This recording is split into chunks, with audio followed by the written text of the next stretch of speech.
Hello, तुझं नाव काय माय? अभिनव पोपट बुट्टे. तूच उत्तर दिलतस का आता? वा वा, टाळ्या वाजवा एकट्या लेकरासाठी, डेअरिंग आहे. अभिनव, आता नीट आहे का माय, घाबरू नको, नीट आहे. तुझ्या गावामध्ये पुढच्या महिन्यामध्ये एक हिरोईन येणार आहे. हसू नका, कोण येणार आहे? हिरोईन. हिरोईन कळते का तुला? ऍक्टर हिरोईन कळते का? हिरोईन पिक्चर मधली कोणती हिरोईन आवडती तुला? नाव सांग. नाही का तुला माहितीत का नाव? तुला नाव माहितीत का? बरं जाऊ दे, एखादी हिरोईन येणार आहे. आणि आता आज मी आल्याच्या नंतर माझं सगळं नियोजन जसं विनोद भाऊंकडे होतं तसं ती हिरोईन आल्याच्या नंतर तिचं सगळं नियोजन तुझ्या आईकडे. कोणाकडे? आईकडे. भिवू नको. कोणाकडे? आईकडे. आईकडे. आता स्टेजवर मला हे सगळे घेऊन आले इथं, बघितलंस का तू? हा, तसं त्या हिरोईनला स्टेजवर तुझी आई घेऊन येणार आहे. कोण घेऊन येणार आहे? आई. हा, आई घेऊन येणार आहे. आता न घाबरता उत्तर द्या. हिरोईन तुझ्या आईपेक्षा सुंदर आहे बर का? हिरोईन तुझ्या आईपेक्षा काय सुंदर आहे. मग बाळा, तू सुंदर हिरोईनच्या पाया पडशील का आईच्या पाया पडशील? आईच्या. नाही रे, हिरोईनच्या पड ना. थांबा, कोणाच्या पाया पडशील? आईच्या. का बरं? आईच्या पाया का पडशील? हिरोईनच्या पडणार नाहीस? कोणाच्या पडशील? टाळ्या वाजवा, जोरात वाजवा. जमाय. ते थोडं घाबरलं होतं. माझा इतिहास सांगायची आणि बिंबवायची पद्धत वेगळी असाय. कितवीला आहे अभिनव तो? तिसरी. 6 आणि 3 9. तुमच्या गावातलं 9 वर्षाचं पोरग, तुमच्या गावातलं 9 वर्षाचं पोरग स्टेजवर येऊन माईक मध्ये म्हणतंय, हिरोईन आणि आई सोबत आल्या असताना हिरोईन किती सुंदर असू, मी पाया मात्र माझ्या आईच्याच पडणार. तुमच्या टाळ्या वाजल्या. याचं उत्तर आपल्या सगळ्यांना माहिती आहे. अरे, हिरोईन किती सुंदर असू द्या, आपल्या आईपेक्षा ती कधीच सुंदर असू शकत नाही. हे जर आपल्या गावातल्या 9 वर्षाच्या अभिनवला कळतंय तर ते माझ्या छत्रपती शिवाजी राजाला कळालं नसेल का? माझा राजा असं नाही म्हणला, अशीच आमुची माता सुंदर असती. आहा, याच्यावर वामनदादा कर्डकांचं गीत आहे. वामनदादा कर्डकांनी लिहिलं, काळ्या राती तळपत होत तिच्या रूपाचं ऊन, काळ्या राती तळपत होत तिच्या रूपाचं ऊन, अशी देखणी होती एका सुभेदाराची सुन. त्या तरुणीला आई म्हणाला, त्या तरुणीला आई म्हणाला, राजा तो शिलवान. त्या तरुणीला आई म्हणाला, राजा तो शिलवान. आनंदान नांदत होते हिंदू मुसलमान.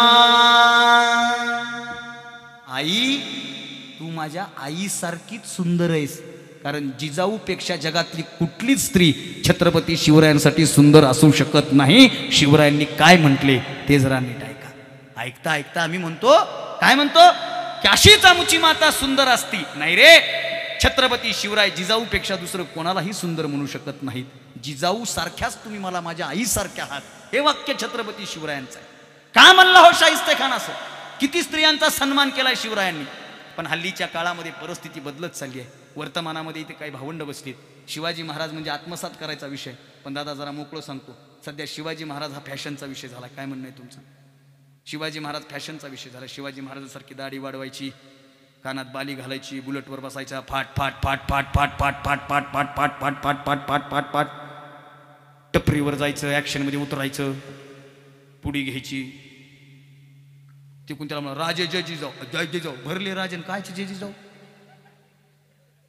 हल्ली फॅशन आली ना. गाडीवर शिवाजी महाराजांचा फोटो टाकायचा. आली का नाही दादा? गाडीवर शिवाजी राजांचा फोटो टाकायचा, जगदंब टाकायचं, राजे. लय डायलॉग आले, जगदंब, राजे, मराठा शासन, मराठा दरबार, 2 ढाली 1 तलवार. बरोबर? राजे पुन्हा जन्माला आहे. काय आला? एकदा जन्माला आले तेच उपकार फेडणं झालं, पुन्हा कशाला? आणि पुन्हा आले तर पहिला कडेलोट तुहा करतील. टकमक टोकाचा पहिला अधिकारी तूच, कारण तू हे सगळे कुटाने महाराजांना माहिती आहे. राजे पुन्हा जन्माला आहे. फॅशन झाली हो दादा. एक वाक्य सांगू का? माफ करा मला, मी हे जाहीर बोलतोय. काही काही जण गाडीवर शिवाजी महाराजांचा फोटो टाकतात. टाकला पाहिजे, आपली गाडी आहे. एका गावामध्ये मी आयुष्यावर बोललो, एक जण म्हणला, गाडी माझी, हप्ते मी फेडायलोय. पेट्रोल मी टाकावली, तुला काय करायचं, मी कोणाचाही फोटो टाकू, टाका ना. 100% गाडीवर शिवाजी महाराजांचा फोटो टाका भावांनो. पण मी तुमचा भाऊ म्हणून सांगतो, ज्या पोरानं गाडीवर शिवाजी महाराजांचा फोटो टाकलाय ना, ती गाडी कधीच कुठल्या फालतू ठिकाणी उभी राहिली नाही पाहिजे, कधीच कुठल्या मुलीला कट मारून गेली नाही पाहिजे. ही शपथ घेणं होत असेल तर छत्रपती शिवाजी महाराजांचा फोटो टाका. एका गावामध्ये मी असं बोललो, ते म्हणला माझी गाडी, माझा हप्ता, मी काही करील, कुठेही उभा करील, कोणालाही कटा हानील. म्हणलं हाण ना, तुला काय हाणायचंय ती हाण, फक्त एक काम कर, माझ्या राजाचा फोटो काढ आणि तो ह्या आजाचा टाक. फक्त माझ्या राजाचा काढ आणि तो ह्या आजाचा टाक आणि अख्ख्या तालुक्याला कळू दे तू हा आजा काय गुणाचा आहे ते. पण ज्या राजानं स्त्रियांचा सगळ्यात मोठा सन्मान केला त्या राजाचा प्रति तुम्हाला चांगली गोष्ट वाटते दादा ही? खरं सांगा मला, आपण काय शिवचरित्रातून शिकलो, काय शिवजयंती जवळ आली की आम्ही टेम्पररी झालोय गड्या, माफ करा मला, किती टेम्पररी झालोय आम्ही. शिवजयंती जवळ आली का आमच्या डायलर टोन चेंज होत्या. मॅसेज जरी आला ना तरी तलवारी वाजतात, खळा. फोन जरी आला ना तुतारी वाजते. आणि शिवजयंती झाली क्योंकि तुम ही हो, चालू पुढचा सापाटा तसा. आम्ही टेम्पर असंच आहे आपलं. 15 ऑगस्ट जवळ आला ना लगेच वंदे. ते मी बघितलंय, ते संभाजीनगर राहिला होतो ना, 15 ऑगस्टच्या दिवशी देशभक्ती एवढी उसडून वाहती ना, बुलेटवर काय उभा राहील, इथं काय तिरंगा, इथं तिरंगा काढायची गोष्ट होईल. इथं तिरंगा काढाव का तुम्ही, खरं सांगा, इथं तिरंगा काढाव. एकानं इथं तिरंगा काढला आणि त्याला सर्दी झाली. काय बोलायची गरज आहे पुढं? भाऊ मी लय प्रामाणिक माणूस आहे. आता मला जास्त नाही, गेल्या वर्षीचाच अनुभव आहे मला. 17 तारखेला म्हणजे आज वर्षीच मला मॅसेज आता सुरू होते बघा, मॅसेज फॉरवर्ड करा, फॉरवर्ड करा, फॉरवर्ड करा. ती एक मॅसेज असते 19 फेब्रुवारी पर्यंत. हा मॅसेज एवढा फॉरवर्ड करा की आपला भगवा झेंडा पाकिस्तानात गेला पाहिजे. काय संबंध आहे? संबंध आहे का काही सांगा मला बरं. ज्या अर्थी तुझा मॅसेज पाकिस्तानमध्ये गेलाय म्हणजे तुझी चौकशी केली पाहिजे. पाकिस्तानमध्ये गेला कस काय? वाक्य सांगू, भगवा झेंडा पाकिस्तानामध्ये फडकणं हे भगव्याचं मोठेपण नाही. भगवा झेंडा जिथं आहे ना तिथं पावित्र्यानं फडकत राहणं हे त्याचं आपण भान राखलं पाहिजे. बस. काय भगवं वादळ जयंती जवळ अशी एक तरी लढाई मला सांगा, महाराजाचं सैनिक जास्त आहे दुश्मनांचं सैनिक कमी आहे? सांगा मला लढाई. एकही लढाई नाही, प्रत्येक लढाईमध्ये महाराजांचं सैनिक कमी आहे आणि दुश्मनांचं सैनिक जास्त आहे. पण शेवट शेवट शेवट महाराज जिंकलेत आणि दुश्मन पळून गेलेत. का गेले? का गेले? एकच फरक होता साहेब, दुश्मनांचं सैनिक जास्त होतं पण ते का लढत होतं माहिती का? त्यांना माहित होतं बादशाह सोबत लढलं ना आपल्याला अमानत भेटते, आपल्याला जहांगीर भेटते, आपल्याला नाणी भेटतात, पैसे भेटतात. म्हणजे आपला कशाचा प्रश्न सुटतो? दुश्मनांचं सैनिक लढत होतं पोटासाठी आणि शिवाजी राजाचं सैनिक लढत होतं पोटापासून 1 इंचवर जी छाती आहे ना त्या छातीतल्या स्वाभिमानासाठी. म्हणून शिवाजी राजाचं सैनिक जिंकलं. उगच नाही जिंकलं, उगच नाही जिंकलं. म्हणून एक मध्यंतरी गाणं आलतं, आमची छाती र फौलादी, आम्ही शिवबाच्या औलादी. फौलादी छाती शिवबाच्या औलादी. अरे याच इकडं कन्हेरागड नावाचा गड आहे आणि त्या कन्हेरागडाचा गणपती आहे, त्या कन्हेरागडाचा किल्लेदार आहे. हा इतिहासात तुम्हाला कोणी सांगितलं माहित नाही. खाली बस, हसू नका. रामजी पांगेरा नावाचा मावळा आहे, रामजी पांगेरा. दुर्दैव समाजाचं काही मावळे लोकांना माहितीच नाहीत साहेब. रामजी पांगेरा नावाचा मावळा आहे, कन्हेरागडाचा गणपती किल्लेदार. आणि दिलेर खान नावाचा राक्षस महाराष्ट्रावर स्वारी करून आलाय आणि दिलेर खानाच्या सैनिकाची संख्या आहे 27,000 आणि रामजी पांगेराकडे मावळे आहेत फक्त 1200. त्या 1200तले 500 मावळे यानं गडावर ठुले आणि 700 मावळे सोबत घेतले. दिलेर खानाला आडवा झाला, आडवा. आणि दिलेर खानाला आडवा झाला, युद्ध सुरू झालं, हर हर महादेवची घोषणा झाली, कापाकापी सुरू झाली. आणि इतिहास सांगतो भारतात, महाराष्ट्रात, मराठवाड्यात आपल्या या महाराष्ट्रात आलेला दिलेर खान आल्या पावली परत गेला. पुन्हा दिलेर खान महाराष्ट्रात आला नाही. पण या लढाईमध्ये एक घटना घडली. काय घटना घडली माहिती आहे? त्या कन्हेरागडाचा किल्लेदार रामजी पांगेरा शहीद झाला. रामजी पांगेरा शहीद झाला. हटा आलाय माझ्या अंगावर. रामजी पांगेरा शहीद झाला आणि ही बातमी महाराजांच्या कानावर गेली. हो, महाराजांना कळालं दिलेर खानाच्या लढाईमध्ये कन्हेरागडाचा किल्लेदार रामजी पांगेरा शहीद झाला. अरे महाराजांच्या डोळ्यात पाणी आलं. लोक जगातलं सगळ्यात फालतू वाक्य मर्द को दर्द नाही होता. सगळ्यात फालतू वाक्य, सगळ्यात फालतू, मर्द को दर्द नाही होता. अरे इतिहासातले असे अनेक प्रसंग आहेत ज्या प्रसंगामध्ये माझा राजा धाय मोकलून रडला. कारण रडणं हे संवेदनशील मनाच्या माणसाचं लक्षण आहे. आणि माझ्या राजा इतका मोठा संवेदनशील मनाचा राजा जगात दुसरा कुठलाच झाला नाही. राजाच्या डोळ्यात 1000 वेळा पाणी आलं, 1000 वेळा पाणी आलं हो, 1000 वेळा. पुढं सांगेल मी. रामजी पांगेरा गेला, बातमी कानावर आली, महाराजांचे डोळे डबडबले. महाराजांनी सांगितलं आपल्याला रामजीच्या घरी जावं लागतंय. महाराज निघाले तिकडून. इकडं वाऱ्यासारखी बातमी आली, वाऱ्यासारखी बातमी रामजीच्या घरी आली. आणि रामजीच्या घरच्यांना सांगितलं तुम्हाला भेटायला महाराज येत आहेत. आणि रामजीचा बाप, त्याचं नाव मारुती पांगेरा. मारुती पांगेरा म्हणला खरं सांगा महाराज येत आहेत का? तो म्हणला हो महाराज स्वतः येत आहेत तुम्हाला भेटायला. मारुती पांगेरानं म्हणजे रामजी पांगेराच्या बापानं मिटिंग घेतली. मिटिंग कशासाठी घेतली? सगळ्या लोकांना बोलवलं. त्याची माय तिथं बसलेली होती, त्याची बायको तिथं बसलेली होती, भाऊ तिथं बसला होता, भाऊजाई, सगळे वस्तीवरचे परिसरातले सगळे लोक एकत्रित केले. आणि मारुती पांगेरा असा मध्य भागात उभा राहिला. आणि मारुती पांगेरा स्वतःच्या बायकोकडून म्हणतोय ए डोळ्यात पाणी आणायचं नाही. तुझा पोरगा माझा रामजी, ए तुझा भाऊ रामजी, ए तुझा नवरा रामजी मेला नाही, शहीद झालाय. शहीद मरणं सोपं आहे, शहीद होणं प्रत्येकाच्या नशिबी नसतंय. डोळ्यात पाणी आणायचं नाही. आणि काय झालं, गेला तर गेला. अरे या निमित्तानं माझा राजा आपल्या वस्तीवर येणार आहे. माझा राजा कोण म्हणतंय? मारुती पांगेरा. मग स्वागताची तयारी करा. डोळ्यातलं पाणी राजाला दिसलं नाही पाहिजे. खबरदार कुणी रडाल तर तुम्हाला रामजीची शपथ आहे कोणाच्या डोळ्यात पाणी आलं नाही पाहिजे. अरे काय माणसं होती. आणि महाराज आले ना, अख्खी वस्ती सजवली होती साहेब, अख्खी वस्ती. जयंती आल्यास आम्ही कसं सजवतो? सजा दो घर को गुलशन सा मेरे सरकार आए. शिवाजी महाराज येणार. परिसरात बातमी वाऱ्यासारखी पसरली. वाऱ्यासारखी लोक महाराजांना बघायला यायला. महाराज दिसतात कसे, महाराज चालतात कसे, महाराजांची नजर आपल्यावर पडावी, महाराजांना स्पर्श केलेली हवा आमच्या अंगाला लागावी, या उदात्त हेतून लोक आली. मारुती पांगेरा म्हणजे रामजी पांगेराचा बाप उभा आहे. महाराज पालखीतून उतरले दादा. महाराज चालत चालत वस्तीवर आले. वस्तीवर आल्याबरोबर महाराजांनी ओळखलं की हा रामजी सारखा दिसतो म्हणजे हा रामजीचा बाप असला पाहिजे. महाराज मारुती पांगेराच्या जवळ गेले. मारुती पांगेराला कडकडून मिठी मारली. महाराजांच्या डोळ्यातलं पाणी मारुती पांगेराच्या पाठीवर पडलं. मारुती पांगेराच्या डोळ्यातलं पाणी महाराजांच्या पाठीवर पडलं. महाराज शांत झाले.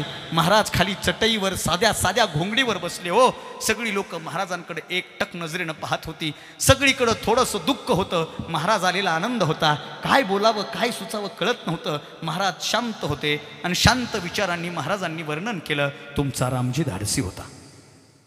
धाडसी होता रामजी. जोपर्यंत रामजी सारखे सरदार आमच्या दरबारात आहेत तोपर्यंत हिंदवी स्वराज्याकडे कोणी वाईट नजरेनं बघू शकत नाही, हा विश्वास आहे. महाराजांनी वाक्य वापरलं आणि मारुती पांगेरा बोलता झाला. ओ महाराज, अहो काय बोलतायसा? रामजी धाडशी नव्हता. रामजीपेक्षा तुम्ही धाडशी हायसा. अफजल खान काय कमी फाडला होय तुम्ही? शाहिस्त्याची बोट काय कमी कापली होय? अहो एवढा औरंगजेब सगळा देश त्याला घाबरतोय आणि भर दरबारात त्याचा अपमान करून तुम्ही तिथून तुरी देऊन निसटलात की महाराज. अहो ज्याचा मालक एवढा बहादर आहे की नाही त्याच्या गड्यानं सुद्धा बहादरच असावं लागतंय महाराज. नवीन काही तर सांगा. कुठून येते ही प्रेरणा?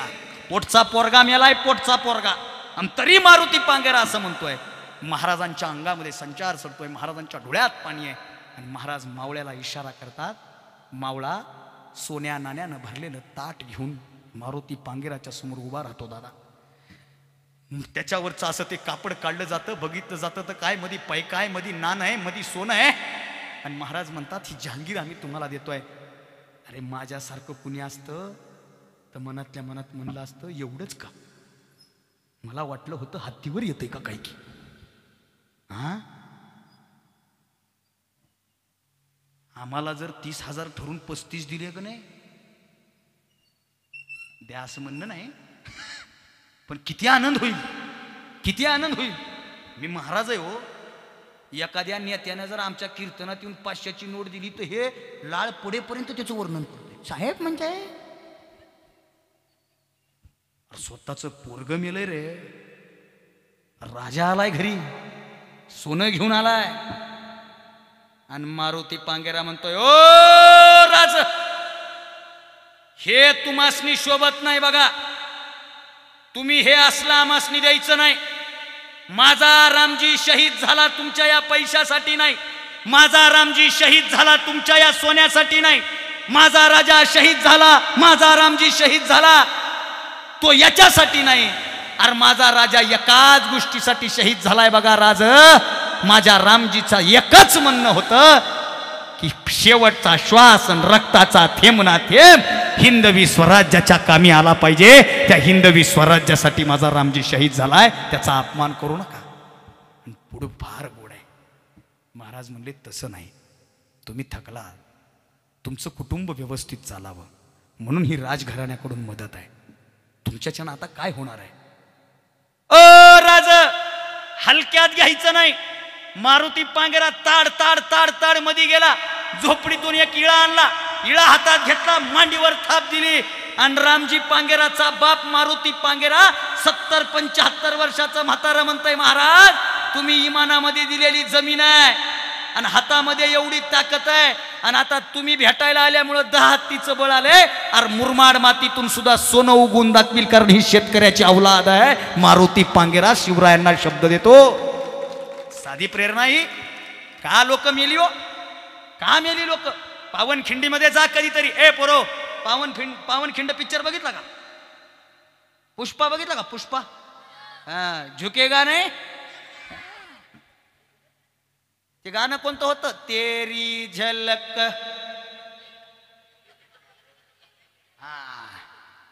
दुर्दैव आहे महाराष्ट्राचं साहेब.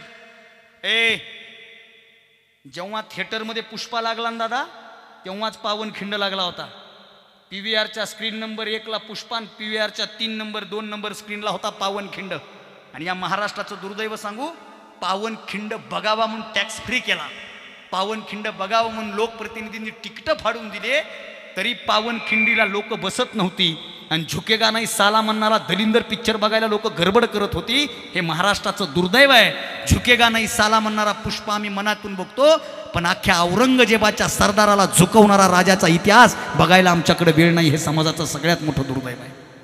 त्या पावनखिंड नावाच्या पिक्चरचा टीजर आलता भावांनो, तुम्ही सोशल मीडिया वापरणारी पोरं आहोत, आणि टीजर असा होता, पावनखिंडीमध्ये बाजी प्रभू एकीकडून उभा आहे आणि सिद्धी जोहर पलीकडून उभा आहे, आणि सिद्धी जोहर म्हणतो अकेला खडा है काफिर डर नाही लगता, आणि बाजी प्रभूच्या मुखातलं एकच वाक्य व्हायरल झालं वाऱ्यासारखं.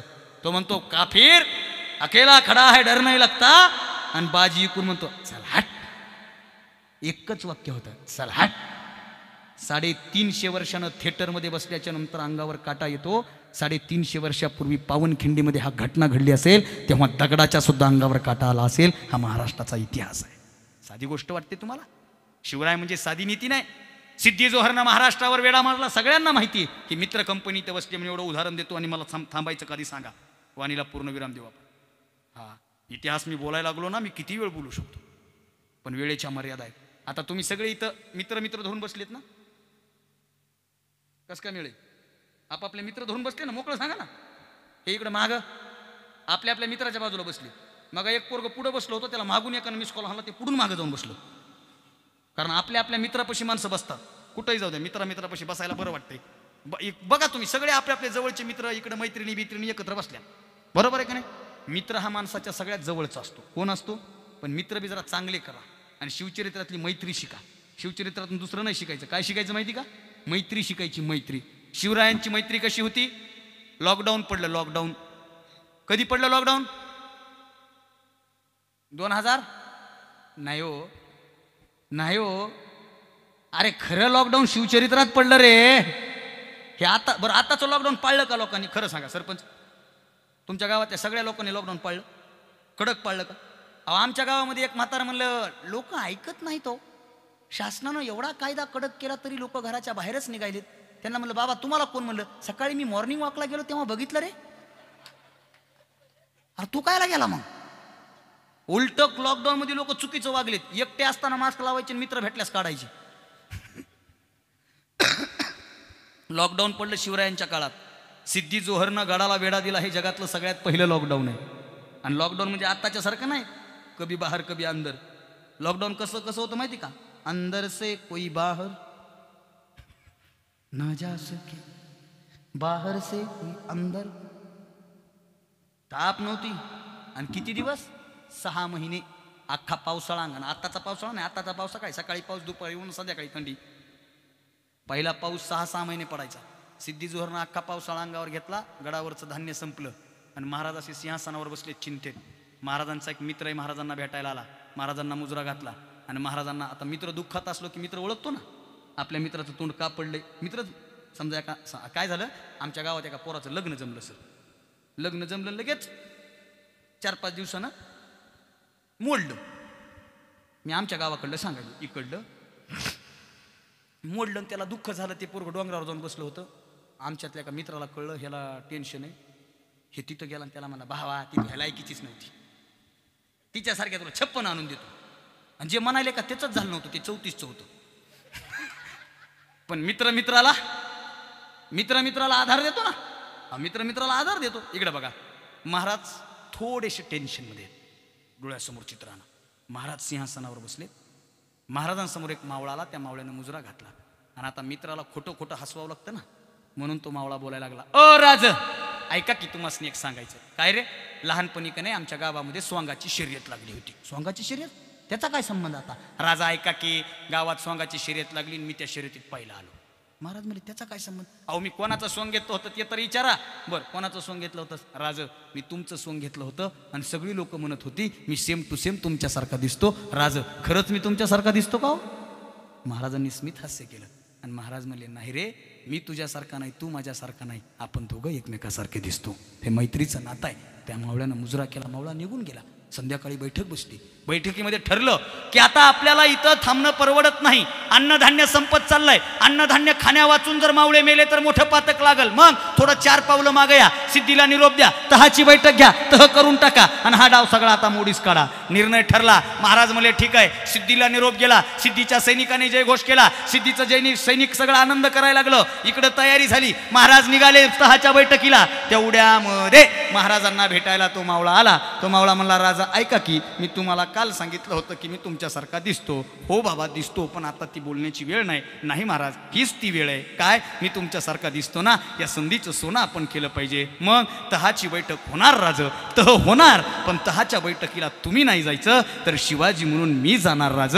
त्या मावळ्याचं नाव होतं शिवा काशीद. न्हावी समाजाचा तो मावळा होता. घटनाक्रम सगळ्यांना माहिती आहे. 2 गोष्टी सांगायच्यात. महाराज म्हणले, नाही रे नाही शिवा, अरे साधं नाही, सिद्धी जोहर आहे तो, जो जहरपेक्षाही कहर आहे तो सिद्धी जोहर आहे, तो क्षणात तुला ओळखेल. तो म्हणला, नाही नाही राज, आता या संधीचं सोनं केलं पाहिजे. तुम्हाला मैत्रीची आण, मैत्रीची.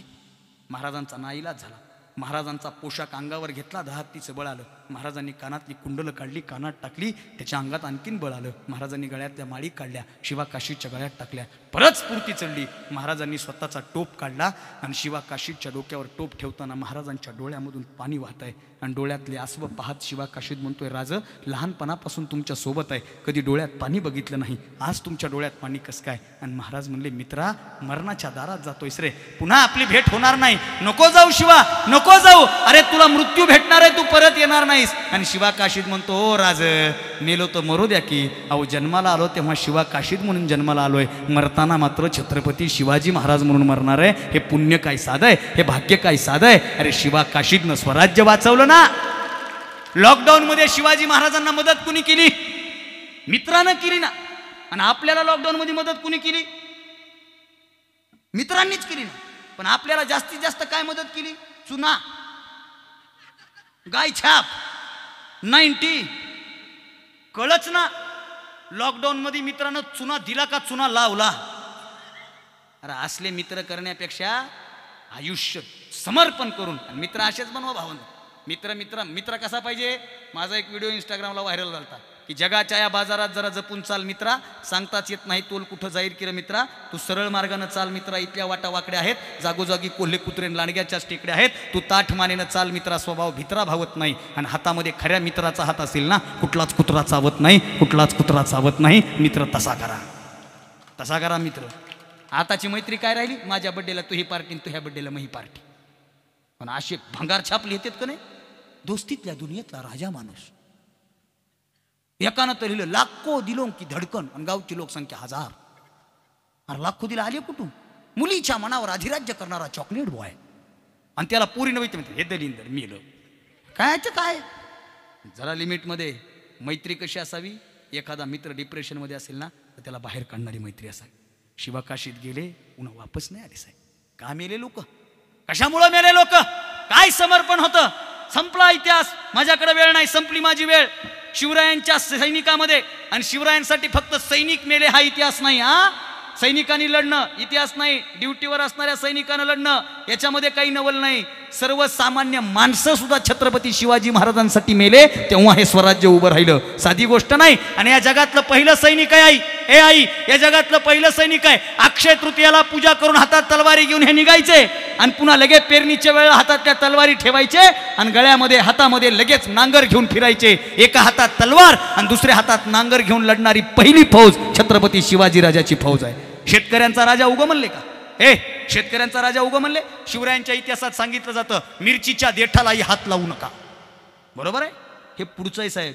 माझ्याकडे काही आज्ञापत्र आहेत शिवाजी महाराजांचे, आणि त्या आज्ञापत्रामध्ये शिवाजी महाराजांनी पहिली नोंद दिली. झालं बरं का? आपल्याकडे वेळ आहे ना सर?